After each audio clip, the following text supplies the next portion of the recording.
Episode 56 AZ. Japan. ROSEP View. Japan is going to count and disclose the stack emissions from biomass, wood, burning plants in Japan, starting in April 2023. ROSEP can then calculate the percentage of PM2.5 emissions that come from wood burning in Japan compared to the overall PM2.5 emissions that come from Japan. ROSEP thought this could be a way of roughly estimating what wood, biomass, emissions percentage is not being counted and disclosed by European Union countries. But since Japan seems to have a greater geothermal resource than the European countries and could therefore use wood burning as less of a share of their energy which produces emissions, it seems that any estimation of European Union wood burning emissions as a percent of total emissions would be underestimated using the model of Japan. However, this article goes into the reasons why Japan is not using its geothermal energy up to what would be expected. Powerful local interests, Japan's owners of hot spring resorts, have blocked the use of geothermal power on a greater scale in Japan. Tradition is one of the arguments hot spring resort owners use in their pushback against the use of geothermal power. Pollution from biomass, wood, burning affecting human health is not considered, as the profits of hot spring owners is the paramount concern. New York Times. Excerpts edited by ROSEP for brevity and clarity. Geothermal power, cheap and clean, could help run Japan. So why doesn't it? For decades, new plants have been blocked by powerful local interests, the owners of hot spring resorts, that say the sites threaten a centuries-old tradition. March 22, 2023. A treasured getaway frequented for centuries. Japan sits on so much geothermal energy potential. If harnessed to generate electricity, it could play a major role in replacing the nation's coal, gas, or nuclear plants. A threat to our culture, if something were to happen to our onsens, he said, using the Japanese word for hot springs. Who will pay? Japan, an archipelago thought to sit atop the third largest geothermal resources of any country on Earth, harnesses puzzlingly little of its geothermal wealth. It generates about 0.3% of its electricity from geothermal energy. An older man in a black jacket stands outdoors by a white case that resembles a chest freezer. The lid is open, exposing what appears to be wires, hoses, pumps, and sensors. Viewed from above, a row of low buildings runs alongside a winding road, while behind it and up a hillside, steam rises from a small collection of industrial pipes and equipment. In a preemptive move, Mr. Sato has fit a Sunoroso with monitoring equipment that tracks water flows and temperatures in real time, and is pushing for onsens across the country to do the same.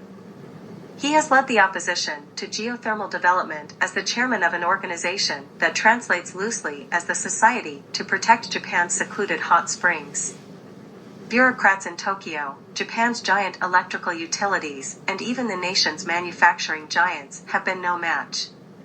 Tokyo-based Electric Power Development Company, also called J-Power, which operates just one geothermal plant in Japan, accounting for 0.1% of its power generation.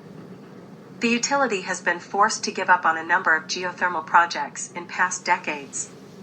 Geothermal power plants, on the other hand, draw on wells drilled deeper in the Earth's crust, pumping up steam and hot water to power giant temperatures in real time, and is pushing for onsens across the country to do the same.